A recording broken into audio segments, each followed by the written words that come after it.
सुप्रभात बच्चों। आज आप लोग का अगला पाठ है पाठ 5.2 मेघालय का एक गांव मैलिनोंग, जिसकी लेखिका है अनीता सक्सेना। यह आज का जो पाठ है मेघालय का एक गांव मैलिनोंग, यह अनीता सक्सेना जी का यात्रा वृत्तांत के अंतर्गत इसको इन्होंने लिखा है। वहाँ की जो भौगोलिक स्थिति है, पर्यावरण है, वहाँ की प्रकृति है, उन सब का विस्तार से यहाँ पर वर्णन किया गया है। सबसे पहले हम अनीता सक्सेना जी का जीवन परिचय देख लेते हैं। अनीता सक्सेना का जन्म 7 नवंबर सन 1956 ईस्वी को ग्वालियर मध्य प्रदेश में हुआ। वे कला व साहित्य के क्षेत्र से जुड़ी हुई हैं। वर्तमान में भोपाल में रहती हैं।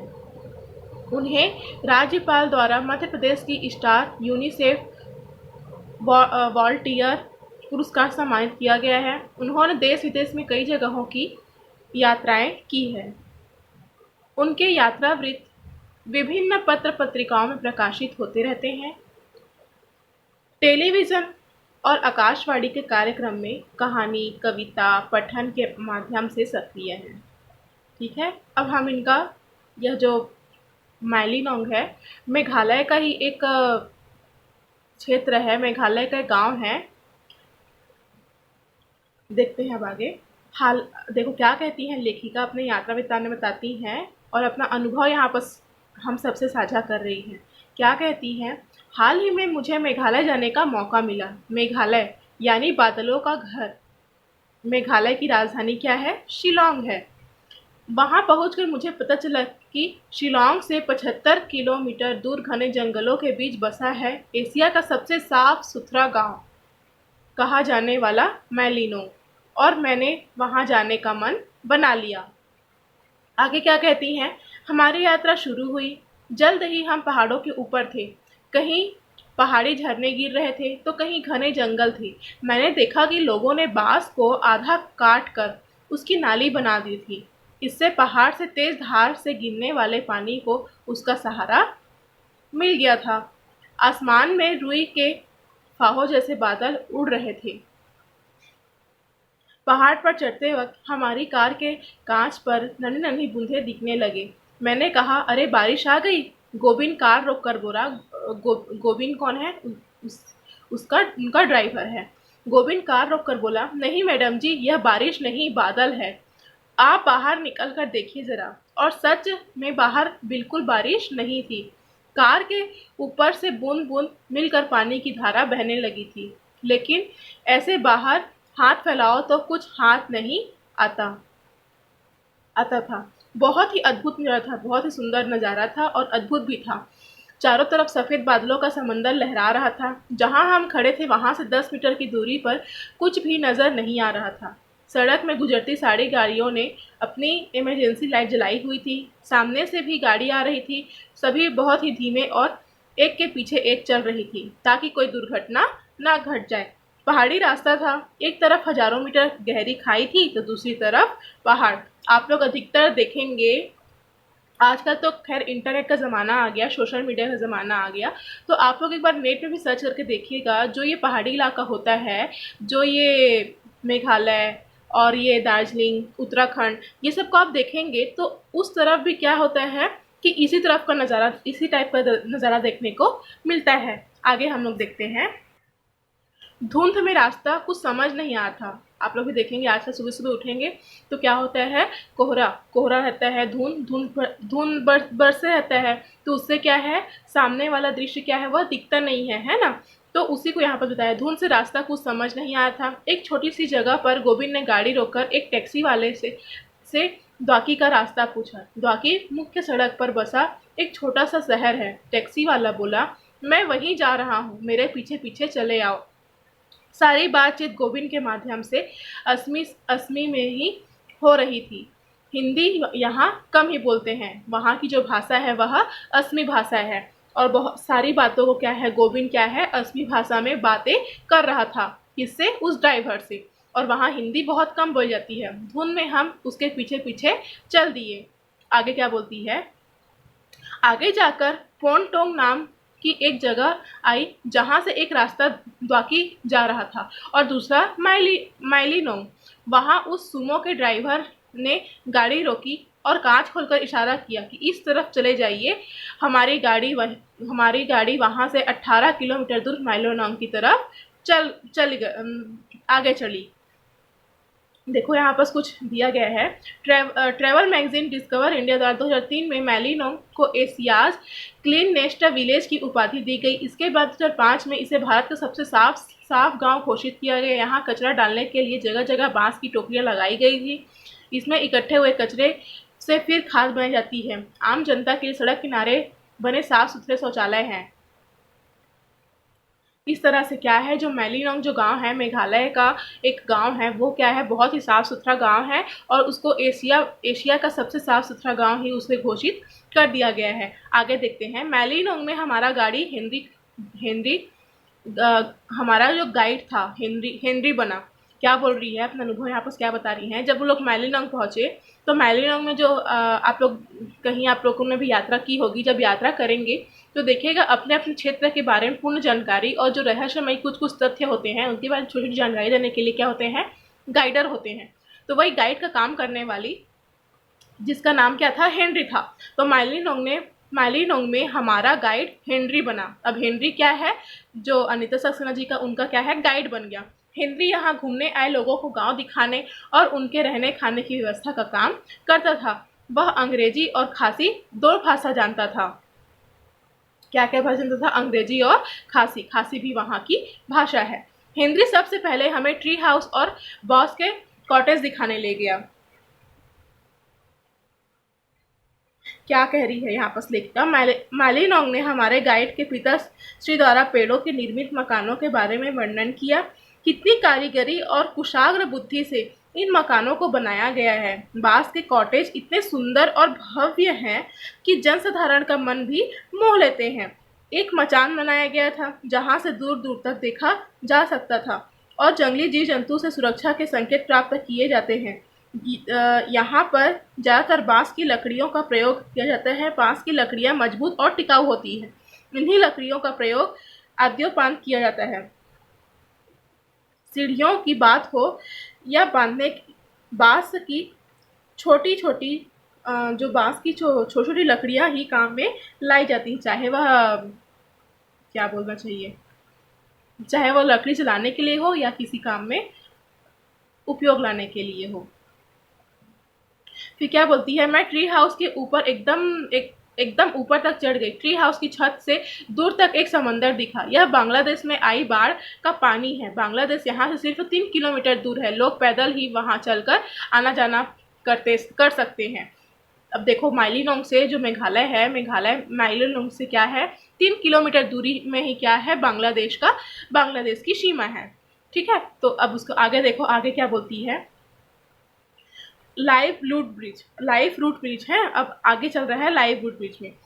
अब हम लोग लाइव रूट ब्रिज के रास्ते की ओर चल दिए। गांव के अंदर से ही नीचे जंगल की तरफ उतरना था।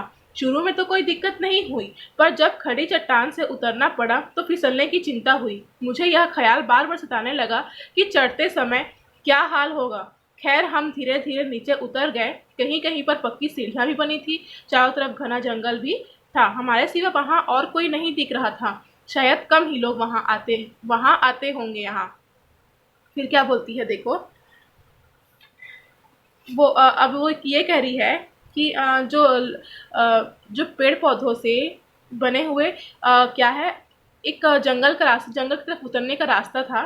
ठीक है, वहाँ वो गई और वो बोल रही है कि शायद हम ही लोग हैं कि वहाँ के जो पर्यटन स्थल का दृश्य देखने गए थे, बाकी कोई शायद नहीं आता जाता होगा। आगे क्या कहती है, लाइव रूट ब्रिज की रचना बहुत ही अद्भुत है। जब हमने रूट ब्रिज को पहली बार देखा तो नदी के किनारे तेज बहाव की आवाज आ रही थी। जल्दी ही हमारी दृष्टि लाइव रूट ब्रिज पर पड़ी। वहां थिलोंग नदी के बहने की ध्वनि हमें आनंद विभोर कर रही थी।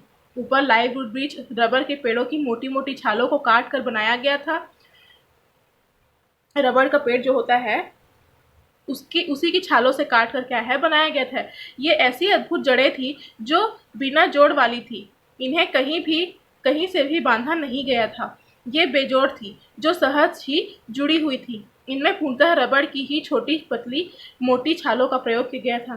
पुल अच्छा लंबा चौड़ा था। इस पर से कहीं से भी थिलोंग नदी का नज़ारा देखा जा सकता था।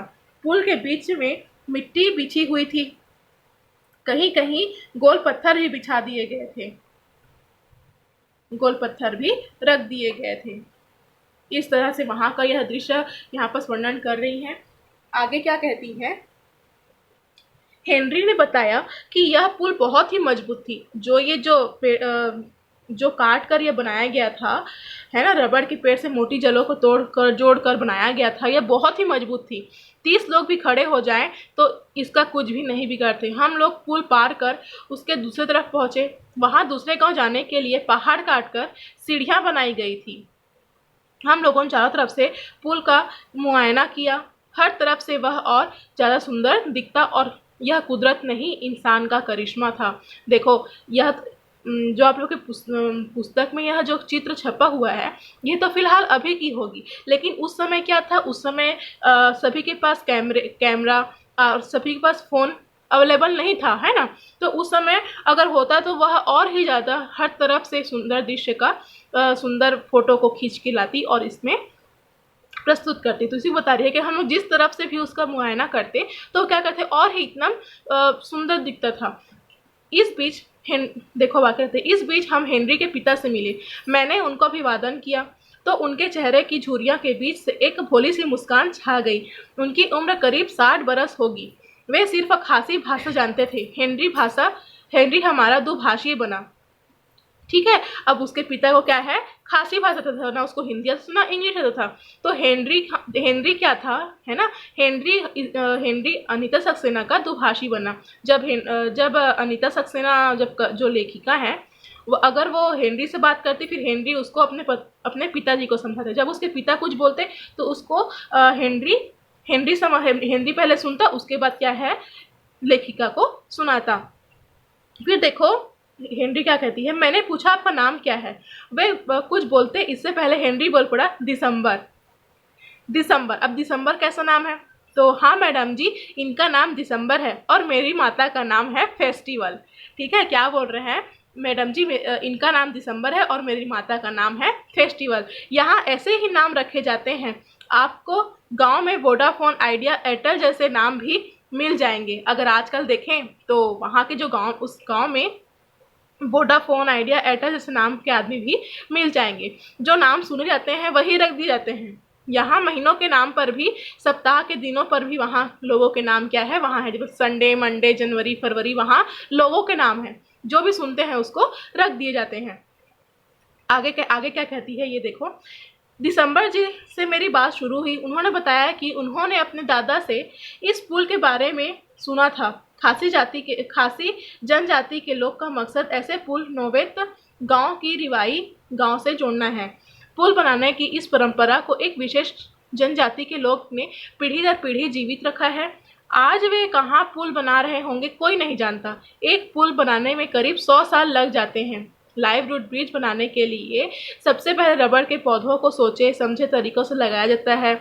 जब पौधे बड़े होने लगते हैं तो उनकी क्या है, तो उनकी हवाई जड़ें, सपोर्टिंग रूट्स बाहर लटकने लगती है, और जब लटकने लगती है तब उनको बांस की चोटी की तरह गूंथते हुए चलते हैं। यह कोई एक दिन का काम नहीं होता है, ना ही एक महीना का काम, क्योंकि किसी पौधे को लगाने के लिए सबसे पहले हम उसको बीज लगाना पड़ता है। बीज से जब अंकुरण होकर वह निकलता है पौधे के रूप में, फिर उसको सींचना पड़ता है ना, उसमें खाद और उसको जितने भी उसके प्रोटीन विटामिन चाहिए सबको उन्हें देना पड़ता है। तो कोई भी पेड़ एक दिन में नहीं होते हैं ना। तो उसी प्रकार यहाँ पर बताया है कि रबड़ का पेड़ को लगाने के लिए भी क्या है, बहुत ही सोच समझ के उसको उसी जगह पे लगाते थे जहां पर से उसका कुछ काम आ सके। तो उसी को बता रहे हैं, क्योंकि जीवित पेड़ों की जड़ें तब तक बढ़ नहीं जाती जब तक उन्हें बांधा नहीं जा सकता। रस्सी की तरह बढ़ती ये जड़ चिपकती जाती है, एक दूसरे से बनती जाती है, धीरे धीरे बांस की जगह बदलती जाती है। हमने जब पुल देखा वह करीब 300 साल पुराना है। मेरा क्या कहती है आगे देखो, मेरे आश्चर्य का ठिकाना रहा। ऐसे पुल और कहाँ हैं, मैंने पूछा। उन्होंने बताया कि चेरापूंजी के पास डबल डेकर पुल है, यानी एक पुल के ऊपर और एक पुल। आगे देखते हैं क्या बोल रही है। अचानक मुझे ट्री हाउस याद आ गया।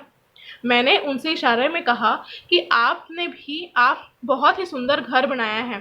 तो वे मुस्कुरा उठे। कितने दिन लगे इसे बनाने में? इन्होंने पूछा, लेखिका ने पूछा। किसे? हेनरी के पिता से। तो हेनरी ने बताया कि 2 महीने।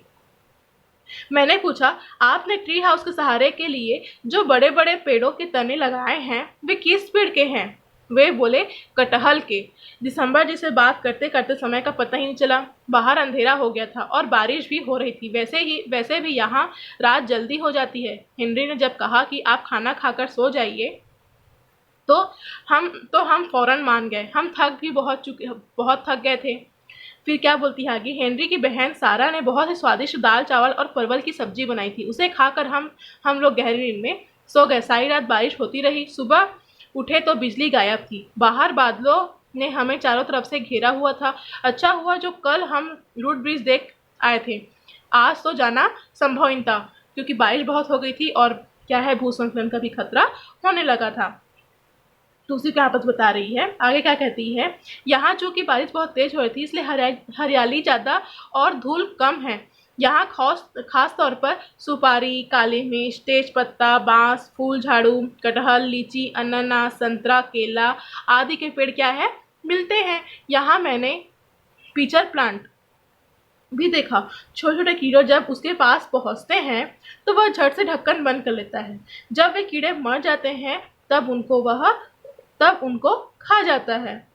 एक प्रकार का पेड़ है, आप लोग साइंस में भी पढ़े होंगे, विज्ञान सब्जेक्ट में भी पढ़े होंगे कि एक रहता है, एक छोटा सा रहता है एक पौधा।